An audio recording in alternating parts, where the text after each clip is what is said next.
Hello everyone, CGPSC ABCD में स्वागत है आप सभी का फिर से। आज के इस वीडियो के अंदर हम आप सभी के लिए संचार कौशल सहित पारस्परिक कौशल पर आधारित कुछ महत्वपूर्ण एमसीक्यू प्रश्न लेकर आए हैं। ये इस प्रकार का हमारा वीडियो नंबर 3 है। इससे पहले भी 2 वीडियो जो है communication skills and interpersonal skills के ऊपर ऑलरेडी आ चुका है। एक सेपरेट मैं प्लेलिस्ट बना दिया हूँ, आप जाके देखिएगा। उससे पहले भी 2 वीडियो जो है उसको भी देखिएगा। उसके अलावा तार्किक क्षमता के ऊपर भी वीडियोस हैं और भी कई सारे वीडियोस अवेलेबल हैं जो सीजी पुलिस की अगर आप तैयारी कर रहे हो तो आप सभी के लिए इम्पोर्टेंट हो जाएगा। ठीक है, तो अगर आप चैनल में पहली बार आए होंगे तो सब्सक्राइब कर लीजिएगा। वीडियो अच्छा लगे तो लाइक भी करें, दोस्तों के साथ शेयर भी कर लीजिएगा। किसी भी तरह का अगर आपको डाउट हो आप कमेंट कर सकते हैं या फिर हमारा जो टेलीग्राम चैनल है सीजीपीएससी एबीसीडी का, आप उसके साथ भी जुड़ सकते हैं। वहाँ पे किसी भी तरह का डाउट हो आप कमेंट करिएगा, मैसेज करिएगा, मैं वहाँ पे रिप्लाई करूँगा। और चलिए लेट ना करते हुए आज के इस वीडियो की शुरुआत करते हैं। वीडियो को पॉज कर के आप सारे प्रश्नों को खुद भी लगा के देखिएगा आपका कितना सही होता है। आज के इस वीडियो के अंदर हम 20 most important questions based on communication skill and interpersonal skills के ऊपर हम देखेंगे। लास्ट में कमेंट करिएगा कि 20 में से आपका कितना सही हो रहा है और आपकी तैयारी कैसी चल रही है, इससे पता चल जाएगा। ठीक है, चलिए शुरू करते हैं। क्वेश्चन नंबर 1 है आप सभी के लिए, स्क्रीन के ऊपर है। देखिए, कुछ प्रश्न आपको इजी मिलेंगे, लास्ट में कुछ प्रश्नों को मैंने डिफिकल्ट रखा है और मॉडरेट टाइप का रखा है। पहला प्रश्न है कि ट्रांजैक्शनल मॉडल ऑफ कम्युनिकेशन में सबसे महत्वपूर्ण तत्व कौन सा होता है? नॉइज का, एनकोडिंग का, फीडबैक का या फिर चैनल का? ट्रांजैक्शनल मोड ऑफ कम्युनिकेशन का मतलब ये होता है कि दोनों तरह के, दोनों पार्टी जो है, जो बोल रहा है, जो सुन रहा है, ये दोनों के बीच में एक तरीके से एक सही तरह का कम्युनिकेशन कब माना जाएगा? तो इसका राइट आंसर हो जाएगा, महत्वपूर्ण तत्व उसके लिए होता है फीडबैक होता है। कैसे, मैं समझाता हूँ कि जैसे मैं कुछ आपको समझा रहा हूँ, मैं अपना कुछ कम्युनिकेशन आपसे कर रहा हूँ और आप उसको सुन रहे हैं और उसको जब तक आप फीडबैक नहीं देंगे कि मैं कैसा क्या कर रहा हूँ, जैसे मैं भी आप सभी को पढ़ा रहा हूँ, यहाँ पे कम्युनिकेशन कर रहा हूँ आपसे, आप फीडबैक देंगे कि सर अच्छे प्रश्न हैं और लाइए, तो मुझे समझ में आएगा कि ये फीडबैक कितना ज़्यादा इंपॉर्टेंट है, कितना ज़्यादा महत्वपूर्ण तत्व हो सकता है। तो यही बात यहाँ पे होता है, फीडबैक बहुत ज़्यादा इंपॉर्टेंट हो जाता है ट्रांजैक्शनल मोड ऑफ कम्युनिकेशन में। ठीक है, दूसरा प्रश्न है कि क्रॉस कल्चरल कम्युनिकेशन में सबसे बड़ी चुनौती क्या होती है? मतलब अलग अलग अगर कल्चरल वाले व्यक्ति हैं, अलग अलग कल्चर से आने वाला व्यक्ति है, उनके बीच में जब कम्युनिकेशन होता है तो क्या सबसे बड़ी चुनौती हो सकती है? समय की कमी, भाषा और संस्कृति की भिन्नता, तकनीकी समस्या या फिर फीडबैक? अगेन यहाँ पे आपको समझ में आ गया होगा, इसका ऑप्शन नंबर बी सही होगा। अगर अलग अलग कल्चर से बिलोंग करने वाले व्यक्तियों के बीच जब भी कम्युनिकेशन होगा तो हो सकता है उनका लैंग्वेज डिफरेंस हो, उनके अंदर कल्चरल डिफरेंसेस हो, तो ये बहुत बड़ी चुनौती हो जाती है। ठीक है, चलिए तीसरा प्रश्न को देखिएगा। देखिए, ये ऐसा टॉपिक है, इसमें कई सारे ऐसे प्रश्न मिल जाएंगे जो आप कॉमन सेंस लगा के आप उसके उत्तर तक पहुंच सकते हैं। ठीक है, तीसरा प्रश्न है कि सिमेटिक बैरियर किसे कहते हैं? शब्दों और अर्थों की गलतफहमी, शारीरिक शोर, फीडबैक की कमी या फिर नेटवर्क समस्या? यहाँ पे आंसर भी एक्चुअली मैं गलती से लिख दिया हूँ, आप इसका आंसर समझ गए होंगे। ऑप्शन नंबर ए इसका राइट आंसर हो जाएगा कि शब्दों और अर्थों में जब गलतफहमी हो जाए तो उसको हम सिमेट्रिक बैरियर कहते हैं। हमारा ऑप्शन नंबर ए जो है बिल्कुल राइट आंसर हो जाएगा और इसको याद रखिएगा। ठीक है, सिमेट्रिक बैरियर का मतलब क्या होता है कि शब्द आप कुछ बोल रहे हैं, उसका अर्थ कुछ और कोई समझ रहा है, इसको हम सिमेट्रिक बैरियर के अंदर रखते हैं। चौथा प्रश्न है कि सक्रिय सुनने, एक्टिव लिसनिंग का सबसे कठिन पहलू कौन सा है? शारीरिक उपस्थिति, धैर्यपूर्वक बिना बीच में टोके सुनते रहना, आंख मिलाना या फिर नोट्स लेना? बताइए क्या इसका राइट आंसर हो जाएगा। देखिए, एक्टिव लिसनिंग का मतलब यही होता है कि आप जब कोई बोल रहा है तो ध्यानपूर्वक उससे सुनते रहें, बीच बीच में उसको टोके नहीं। ठीक है, तो धैर्यपूर्वक हमको सुनते रहना, बीच में बिना टोके सुनते रहना, इसी को हम सक्रिय लिसनिंग, एक्टिव लिसनिंग या सक्रिय सुनना कहते हैं। राइट, चलिए पांचवा प्रश्न को देखिए। क्वेश्चन नंबर 5 है कि इंटरपर्सनल स्किल में इमोशनल इंटेलिजेंस EI क्यों आवश्यक होता है? दूसरों की भावनाओं को पहचानने और नियंत्रित करने के लिए, गणना करने के लिए, मशीन चलाने के लिए या फिर केवल समय प्रबंधन के लिए? आंसर समझ गए होंगे, इसका option number A he right answer होगा। ठीक है, जब भी इंटरपर्सनल स्किल्स की बात होती है तो वहाँ पे इमोशनल इंटेलिजेंस बहुत ज़्यादा आवश्यक होता है। रीज़न क्या है कि जब भाई आप किसी के साथ कम्युनिकेशन कर रहे हैं तो वहाँ पे आपको दूसरों की भावनाओं को भी समझना है। ठीक है, तो दूसरों की भावनाओं को समझने के लिए और उनको नियंत्रित करने के लिए ज़रूरत होता है इमोशनल इंटेलिजेंस का। ठीक है, छठवां प्रश्न है कि लीनियर मॉडल ऑफ कम्युनिकेशन की सबसे बड़ी सीमा, लिमिटेशन क्या होता है? यह फीडबैक को शामिल नहीं करता, यह तेज है, यह नॉइज़ को मानता है, या फिर यह रिसीवर पर केंद्रित होता है? क्या इसका राइट आंसर होगा? ऑप्शन नंबर ए, यह फीडबैक को शामिल नहीं करता है। जैसे एग्जाम्पल के लिए मैं कोई एक वीडियो बनाता हूँ, ठीक है, मैं आपको यहाँ से क्लासेस ले रहा हूँ, क्लासेस दे रहा हूँ, लेकिन मैं अपना कमेंट को ऑफ करके रखूँ, ठीक है, मतलब आप किसी भी तरीके से मेरे से जुड़ ही नहीं सकते, केवल मेरे वीडियोस को देख सकते हैं, मतलब आप फीडबैक नहीं दे पा रहे हैं मेरे विचारों को, मेरे वीडियोस को। तो ये क्या हो गया? लिनियर मोड ऑफ कम्युनिकेशन होता है, जब एक ही डायरेक्शन में होगा कम्युनिकेशन। तो सबसे बड़ा यही हो जाता है कि इसमें फीडबैक को शामिल नहीं किया जाता है, ठीक है। उम्मीद है आपको समझ में आया होगा।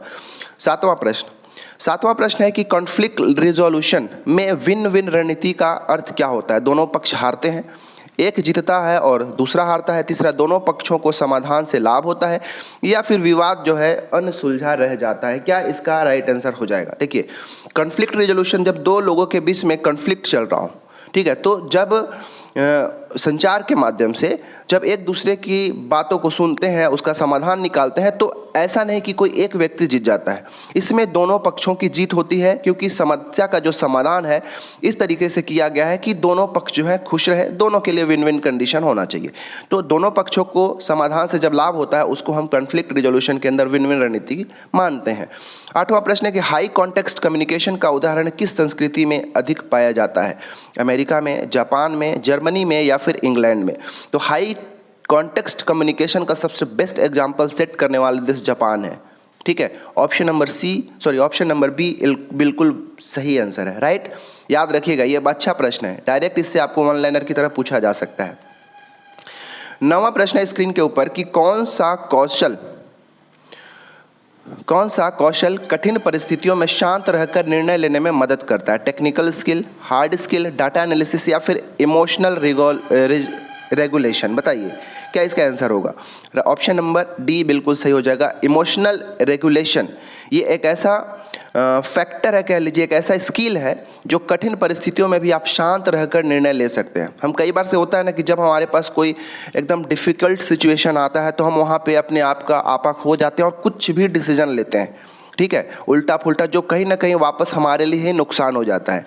तो हमारे पास अगर इमोशनल रेगुलेशन है कि हमारे अपने इमोशन को रेगुलेट कर पाऊँ कि कब हमको इमोशन को रेगुलेट करना है, कंट्रोल करना है, अगर ये हम सीख ले तो निर्णय लेने में बहुत मददगार साबित होता है। तो जब भी इमोशनल रेगुलेशन होता है उसमें आप शांत रहते हैं और कुछ समय के बाद जब आपका दिमाग शांत होता है उसके बाद निर्णय जब लेते हैं तो एक सही निर्णय आप ले पाते हैं, ठीक है।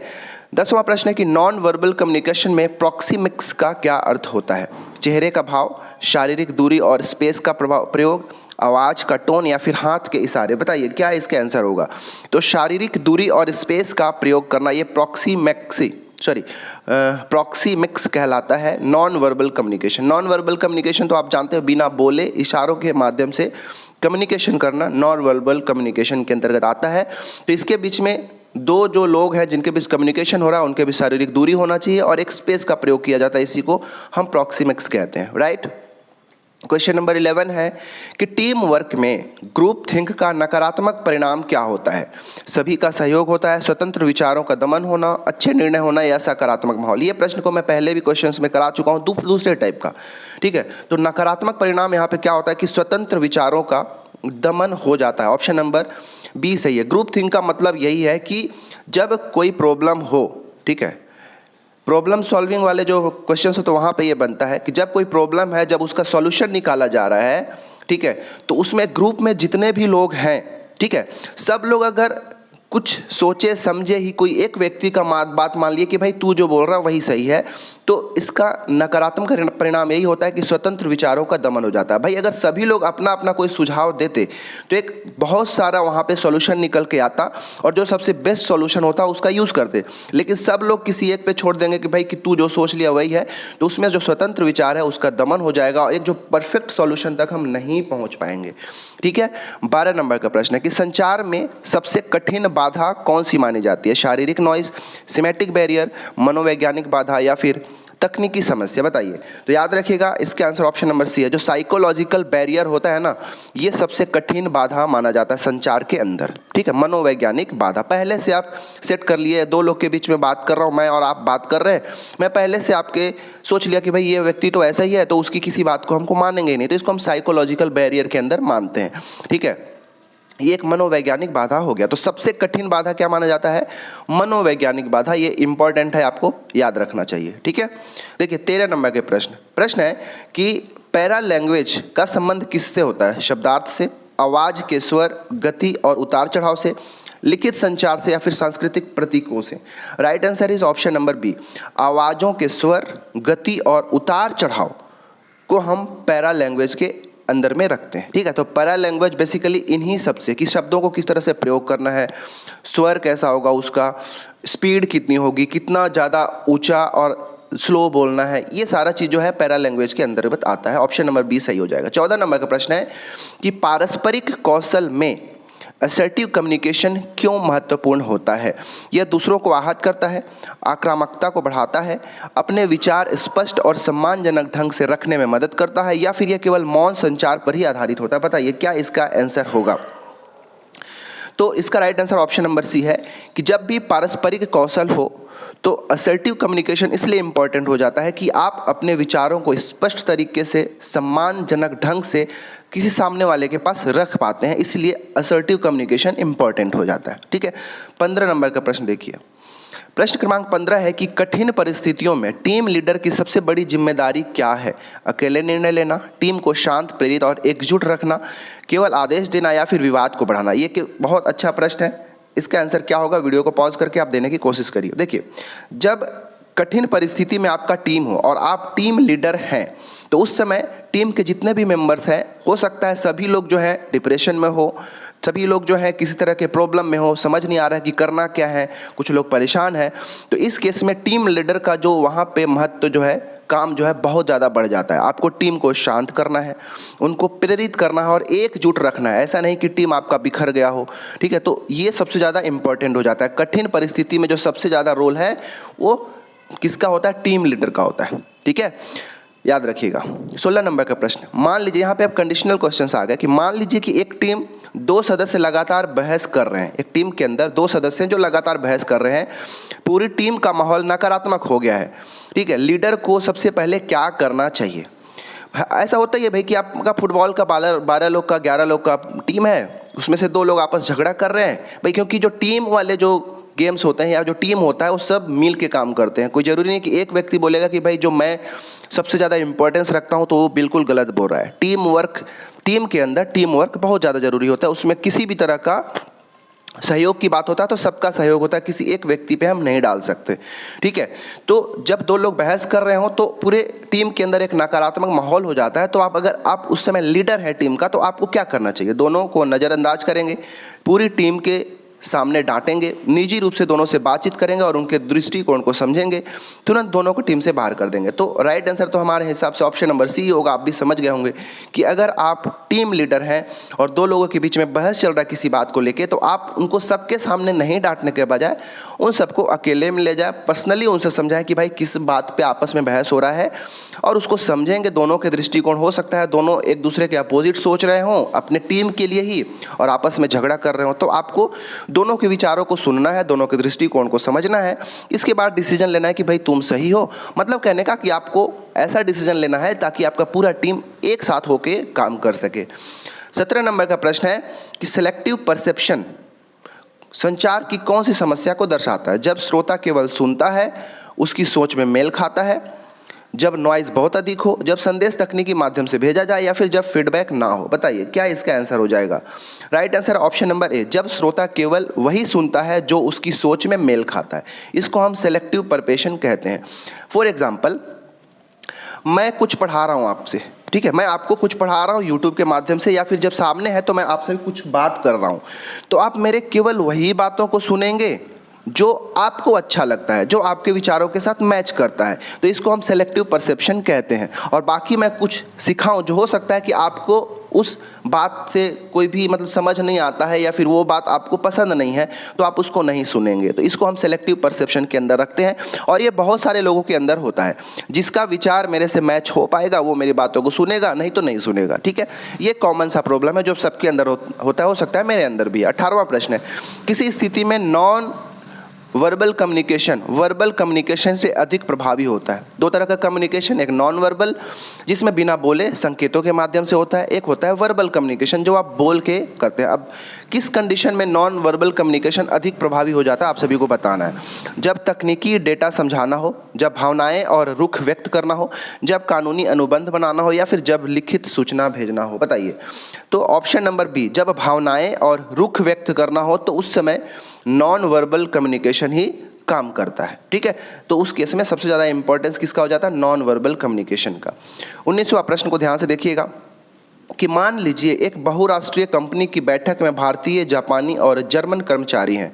संचार को प्रभावी बनाने के लिए सबसे महत्वपूर्ण कदम कौन सा होगा? केवल अंग्रेजी में तेज तेज बोलना, सांस्कृतिक अंतर, हाई कॉन्टेक्स्ट वर्सेस लो कॉन्टेक्स्ट को समझकर भाषा और हाव भाव का सही प्रयोग करना, हर देश के प्रतिनिधि को अलग अलग संदेश देना, या फिर बैठक को छोटा दिखाना। इसका आंसर भी आप समझ गए होंगे, क्योंकि भाई अगर अलग अलग कंट्री के लोग हैं, भारतीय हैं, जापानी है, जर्मनी है, तो हो सकता है उन सभी के बीच में कल्चरल डिफरेंसेस हो। ठीक है, उनकी लैंग्वेज में डिफरेंसेस होगा। तो उस केस में आप क्या करेंगे?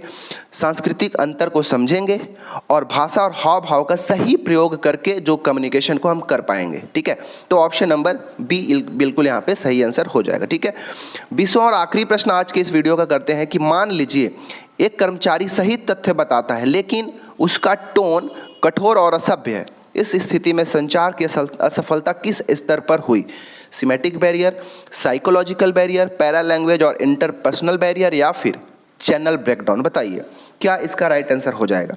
Option number C, para language. क्योंकि पैरा लैंग्वेज क्या होता है? मैंने बताया था कि जब कुछ आप बातों को रखते हैं, शब्दों को रखते हैं, तो किस गति से बोला जाएगा, बोलने का जो उतार चढ़ाव क्या होगा।